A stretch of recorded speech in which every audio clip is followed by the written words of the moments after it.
이뿐 아니라 하나의 차트를 더 가져왔는데 지금 보시는 사진 자료는 UTXO 밸류 밴드라는 것인데요. 이 지표는 비트코인의 개수에 따른 사용하지 않고 보관하고 있는 비트코인을 보여주게 됩니다. 이 밴드가 상승세를 보이는 것은 그 범위에 있는 지갑의 수가 증가하고 있다는 의미이며, 그래프는 UTXO가 밴드별로 차지하는 백분율 비중을 보여주는 추세선이다라고 할 수 있는데요. 이 추세선은 가격 상승의 초기에는 모두 하락을 하게 됩니다. 투자자들이 차익을 노려 매도에 나섰기 때문인데, 차트에서 보듯이 0.1에서 1BTC, 그리고 1에서 10BTC, 10에서 100BTC 이렇게 세 가지 밴드가 횡보하다가 모두 상승하기 시작합니다.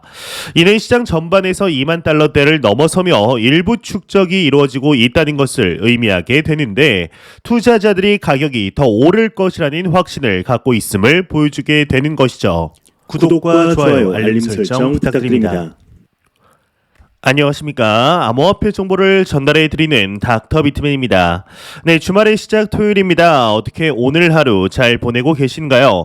지난 FOMC를 뒤로하고 현재 크립토 마켓의 시장 상황이 그리 나쁘지 않습니다. 이제는 정말 높은 곳을 향해 올라가려는 것일까요? 일단은 코인 마켓캡에서 메이저 탑10 코인들 먼저 한번 살펴보도록 하겠습니다. 네, 일단은 첫 번째로 시가총액 1위의 비트코인을 보게 되면 전날 대비 5.45% 상승한 21,436달러대를 나타내고 있습니다.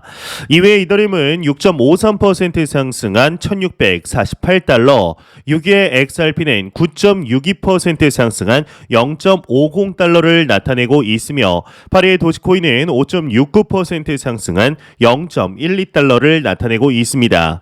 비트코인의 더미넌스, 이더리움의 더미넌스 각각 살펴보게 되면 38.6%, 18.9%를 나타내고 있는데요.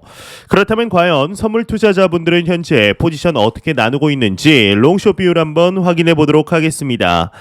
네, 일단 비트코인을 보게 되면 롱 포지션이 54%로 우위를 점하고 있습니다. 이더리움은 거의 비슷한데 숏 포지션이 50%로 소폭 우위를 점하고 있으며, XRP의 경우는 안타깝게도 숏 포지션이 62.30%로 우위를 점하고 있네요. 네, 현재 빗썸과 트래블룰이 연동된 빙엑스 거래소에서 트레이딩 대회를 개최하고 있습니다. 이제 약 4일 정도 남았는데 대한민국 투자자분들을 대상으로만 진행을 하다 보니 상당히 경쟁률이 낮은데요. 이 대회는 수익금, 수익률, 거래량 이 세 개 분야로 나누어서 진행을 합니다. 각각의 1등 상금은 5,000USDT, 이제 하나로 700만 원이 넘죠. 2등은 2,000USDT 약 280만 원, 3위는 140만 원, 4위에서 10위도 각각 100에서 500USDT의 상금을 지급하게 됩니다. 대회 참여 관련 자세한 사항은 영상 설명란과 댓글창에 남겨두겠습니다. 저번처럼 경쟁률이 상당히 낮으니 참여하시면 대부분 다 받으실 수 있으리라 생각하네요. 지난 2일 미 연준의 경우는 FOMC 성명을 통해 기준금리를 0.75%포인트 인상한다 밝히게 됩니다. 이제 4번 연속 자이언트 스텝을 단행한 것인데, 이로써 미국의 기준금리는 3.75에서 4%가 되게 되었습니다. 연준의 의장인 제롬 파월의 경우는 FOMC 회의 후 가진 이제 기자회견에서 금리 인상이 진행된 후 최종적인 금리는 당초 예상보다 높을 수 있다. 공급과 수요를 해결하고 인플레이션율을 2%대로 낮출 수 있는 정책을 시행할 것이라는 언급을 하게 되었는데, 이처럼 파월 의장의 연준의 매파적인 기조, 즉 금리 인상의 기조가 계속될 것이라고 밝혔지만 비트코인을 포함한 크립토 마켓은 오히려 상승을 하고 있습니다. 비트코인의 가격 기준 지난 사흘간 이제 우상향 그래프를 그렸는데, 이 지분 증명 전환, 즉 POS 전환 이후 잠잠하던 이더리움 또한 현재 강세를 보이고 있습니다. 이더리움은 이제 전주 동시간 대비 4.66% 상승한 한화 228만 8천 원의 거래가 되고 있는데요. 이더리움이 상승세를 탄 가운데 외신에 따르면 이더리움 개발자들이 지난주 진행한 한줌 콜에서 POS 전환 후 주요 네트워크 업그레이드인 상하이에 대한 주요 업데이트 사항을 논의했다고 합니다. 이날 개발자 회의에서 언급된 상하이 업그레이드의 주요 내용은 POS 기반 이더리움 네트워크에서 검증자가 스테이킹한 이더리움의 락업 해제 기능 추가라고 하는데, 이더리움 확장성 계획의 핵심 부분인 샤딩 전환의 첫 단계인 프로토 당크 샤딩 내용은 언급되지 않았다고 합니다. 이제 한참 상승할 때는 환호를 하다가도 막상 조정이 오면 많은 사람들이 비트코인, 이 크립토 마켓에 대한 여전히 믿음이 이제 흔들리게 됩니다. 이 블록체인과 미래 기술을 논하면서 믿음을 이야기한다는 것이 뭐 좀 이질적으로 느껴질 수 있지만, 실제 비트코이너들은 거의 종교화된 믿음을 가지고 있죠. 이 비트코인은 실제 인간의 시스템에 대한 신념 체계를 뒤흔들어 왔습니다. 이제 기본적으로 이 사토시 나카모토가 생각했던 P2P 송금에 대한 원대한 계획은 비트코인을 통해 이루어졌고, 비트코인이라는 단순한 생태계는 결국 채굴과 거래소를 통해 열광을 받게 되었습니다. 많은 사람들이 비트코인에 대해서 부정적으로 이야기를 하였죠. 이제 사기라며 무시를 하였습니다. 그랬던 비트코인이 이제는 자본주의의 중심 미국에서 선물 ETF로까지 이제 지난 2021년 11월 출시가 되었습니다. 이때 당시 열기는 생각보다 뜨거웠죠. 비트코인 현물 ETF가 아니라며 평가저라도 물론 받았었지만 반응은 엄청났었습니다. 생각해보면 지금까지 비트코인이 걸어온 길이 늘 그래왔습니다. 비트코인이 뭔가 새로운 시도를 하면 사람들이 무시하고 비웃었죠. 하지만 그때마다 비트코인은 치고 올라가며 소위 전문가라는 사람들의 생각을 보기 좋게 밟아주게 되었습니다. 이 비트코인, 암호화폐를 접한 지 얼마 안 된 사람들의 경우는 근거도 없이 무시합니다. 자신의 신념 체계에서는 비트코인은 내재 가치도 없고 언젠가 영원히 될 위험도 큰 투기 대상이기 때문에 2017년 수많은 사람들이 비트코인을 튤립 버블에 비유하곤 했었죠. 하지만 이제 그런 이야기를 하는 사람은 거의 없습니다. 미국의 기관 투자자들도 이제는 인정하는 분위기가 주류를 이루고 있는데요. 이 비트코인이 1차 불장을 이뤘을 때인 2017년 많은 사람들이 비트코인의 느린 결제 속도를 이제 문제 삼았었습니다.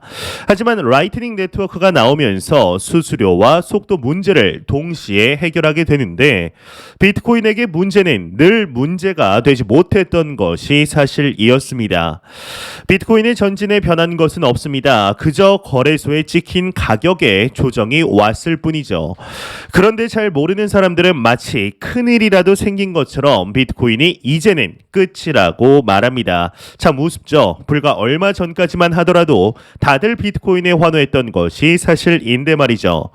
이 비트코인의 모든 것을 걸고 투자하는 사람들은 여전히 많습니다. 과연 이러한 선택이 짧게는 2년, 길게는 3년 뒤 과연 우리의 자산 수준을 어느 정도까지 끌어올리게 될 것인지, 비기너들은 겸손하게 옷을 여미고 비트코인이 만들어낼 미래에 대해서 받아들이기만 하면 되는 것이죠.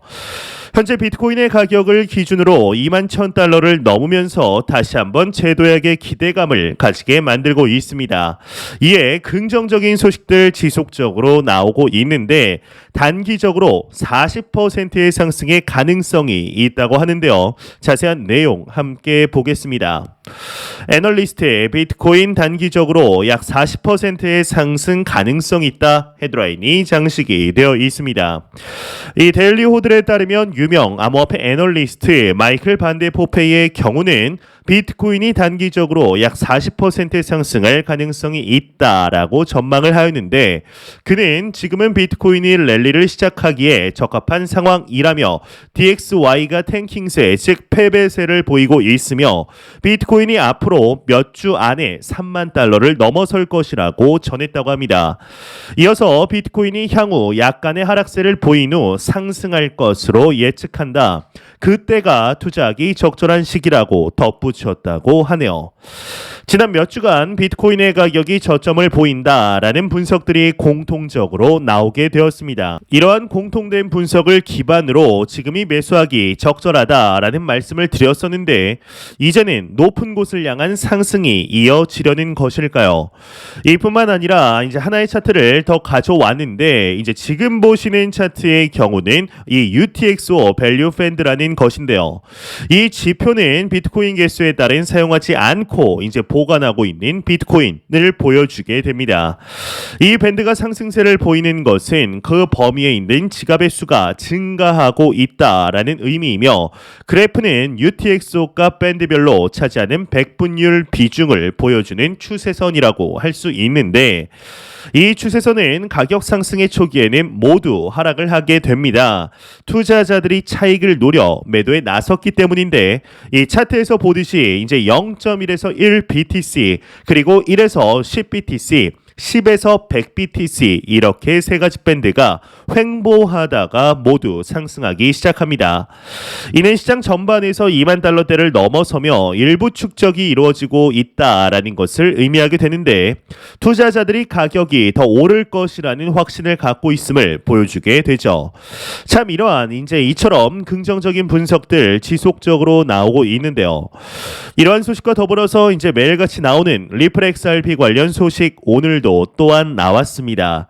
현재 리플사의 경우는 미 SEC와의 소송으로 600일이 넘는 시간 동안 애를 먹고 있는데요. 최근 그럼에도 리플사 방면 유리한 소식들 자주 나오고 있죠. 하지만 이에 리플의 법률 고문이죠. 이 스튜어트 알데로티에게서 하나의 언급이 나왔는데 SEC는 맹목적으로 시간만 벌고 있다라는 언급을 했다고 합니다. 갑자기 왜 이러한 언급을 다시 한번 한 것일지 같이 한번 보도록 하겠습니다. 리플 법률 고문 SEC 맹목적으로 시간만 벌고 있다 헤드라인이 장식이 되어 있습니다. 유투데이에 따르면 리플 측 법률 고문 스튜어트 알데로티가 최근 미국 증권거래위원회와의 소송에서 리플에 유리한 의견서인 아미쿠스 브리프가 다수 접수된 데에 대한 SEC의 대응 방식을 비판했다고 합니다. 그는 12개의 독립적인 목소리가 리플을 지지하고 SEC가 얼마나 독단적이고 위험한지 호소하고 있다면서 SEC는 이러한 업계 의견을 청취하지 않고 맹목적으로 불도저 같은 행위를 계속할 시간만 벌고 있다라고 지적하였는데 앞서 SEC는 추가적인 아미쿠스 브리프가 있다면 제출 기한을 11월 21일까지로 정해야 한다고 법원에 요청했으며 리플 측은 이에 동의했다고 하네요. 현재 리플사와 SEC의 이 소송의 답은 이미 나와 있다는 것을 여러분들도 잘 아시리라 생각합니다. 또한 SEC는 이 소송으로 인해 얻고 싶었던 가상자산의 관할권을 얻을 뻔도 했지만 노선을 잘못 골랐죠. 리플사와의 소송뿐만 아니라 코인베이스에게도 시비를 걸고 다른 블록체인 기업들에게 계속해서 소송을 걸면서 선물 ETF는 승인하면서 현물 ETF는 승인을 안 하는 말도 안 되는 기행 속에 이 미국의 고위 임원들과 의원들은 하나 둘씩 깨닫고 있습니다. SEC가 암호화폐 시장을 막게 된다면 혁신의 저해가 될 것이며 이 CFTC 미국 상품선물거래위원회 쪽으로 힘을 주는 것이 미국에게 더욱 도움이 된다는 것을 말이죠. SEC가 현재 할 수 있는 것은 그저 무의미한 시간 끌기밖에 없다는 것을 리플사도 이미 알고 있으며 재판부도 알고 있는 것으로 보입니다. 그렇기 때문에 너네 한번 마음대로 해봐라 라며 동의한 것으로 보이는데 사실상 이 소송은 윌리엄 히먼의 연설이 리플사 측으로 들어온 때부터 끝이 났다라고 보는 것이 맞다라고 생각하는데요. 과연 이번 연도 약식 판결로 완전하게 마무리되게 될 수 있을지 충분히 지켜볼 만하지 않을까 하는 생각이 듭니다. 우리 코인 투자자들은 이제 언제부터인가 이 FOMC를 언제부터 봤다고 이젠 FOMC나 CPI 기업 실적이 발표되는 날 새벽은 선잠을 자게 됩니다. 이제 자다가도 뉴스를 확인하고 지표 가격을 확인하며 잠을 설치게 되죠. 결과가 어떻게 나오느냐에 따라 가격이 달라지기 때문에 단기 투자하는 사람들은 어쩔 수 없다고 생각합니다. 하지만 이제 FOMC에서 금리 인상을 발표해도 어떤 날은 오르고 어떤 날은 하락을 하게 되죠. 해석도 그때그때 다릅니다. 연준의 발표 후 하락하던 가격이 하루가 지나 다시 오르기도 하고 그 반대의 상황도 벌어지게 됩니다. 그러한 면에서 보면 매크로가 어떤 발표가 나오느냐는 과연 중요한가에 대한 근본적인 의문이 생기기도 하는데요. 결국 시장이 어떻게 해석하느냐가 더 중요하다라고 볼 수 있는데 이번 11월 FOMC에서 파월의 발언에 투자자들이 실망한 이유는 간단합니다. 이 금리를 75bp 올리더라도 파월이 발언을 통해 스탠스의 변화를 보이지 않았기 때문이죠. 2008년 금융위기 이후 미국은 저금리를 유지해 왔습니다. 당시 오바마가 달러를 헬리콥터에서 뿌린다는 말이 나올 정도로 돈이 많이 풀리면서 양적 완화를 어떻게 마무리하고 출구 전략을 쓸지도 이슈였죠. 지금 와서 보자면 결국 미국의 저금리 기조는 유지가 되었고 팬데믹으로 돈이 왕창 더 풀리면서 인플레이션이 일어났습니다. 그러니 기업의 실적보다도 당장 시대가 당면한 매크로를 더 크게 여기기 시작한 것인데요. 하지만 주식 투자의 기본이 기업과 실적이듯 코인도 가격과 인프라의 확장을 최우선으로 보아야 합니다. 비트코인을 보면 2만 달러는 다시는 무너지지 않을 것만 같은 움직임들이 보이고 있습니다. 지금 상황에서 가격이 더 빠질 수도 있겠죠. 채굴 업체들이 곧 채산성이 안 나와서 채굴기를 끄거나 도산한다는 이야기도 일각에서 들리고 있습니다. 결국 이렇게 되면서 크립토 윈터는 더욱 깊어질 수도 있습니다. 다만 비트코인에 투자를 하는 사람들, 크립토 마켓에 투자를 하는 사람들은 당장 이번 달에 오르고 다음 달에 상한가를 치는 것을 기대하지는 않는다고 생각합니다. 이 다음 불장까지 코인들을 열심히 모으길 바랄 뿐인데요. 당장의 채산성이 나오지 않아도 어쩌면 문제가 되지 않습니다. 다음 불장까지만 버텨도 비트코인의 채산성은 한 번에 해결되기 때문이죠. 결국 개인이든 기업이든 지금의 폭풍을 버틸 수 있느냐가 관건이라고 볼 수 있는데 지금의 상승이 언제까지 이어질지 그 누구도 알 수 없지만 한 가지 확실한 것은 장기적인 관점 크립토 마켓은 더욱 확장이 될 수밖에 없다라는 것입니다. 이제 언제나 그랬듯이 크립토 마켓은 살아날 것이고 지금과는 비교할 수 없는 규모로 확장될 것인데 이를 믿는 투자자들과 믿지 못하는 투자자들 사이에는 메울 수 없을 정도의 자산의 격차가 날 것이라고 확신하고 있습니다. 매 영상 말씀드리지만 절대로 단기적인 시각이 아닌 장기적인 시각으로 또한 오랜 시간 동안 함께할 수 있는 여유 자금을 통하여 투자를 진행하시길 진심으로 바라 보겠습니다. 제가 준비해온 소식은 여기까지입니다. 영상이 도움이 되셨다면 구독과 좋아요 그리고 광고 한 편만 처음부터 끝까지 시청 부탁드립니다. 이 채널은 오직 광고 수익으로 운영이 되게 됩니다. 항상 영상 시청해 주시는 시청자분들, 구독자분들 너무나 감사드립니다. 오늘 남은 시간 잘 마무리하시길 바라면서 저는 더욱 도움이 되는 영상으로 찾아뵙도록 하겠습니다. 지금까지 닥터 비트맨이었습니다. 감사합니다.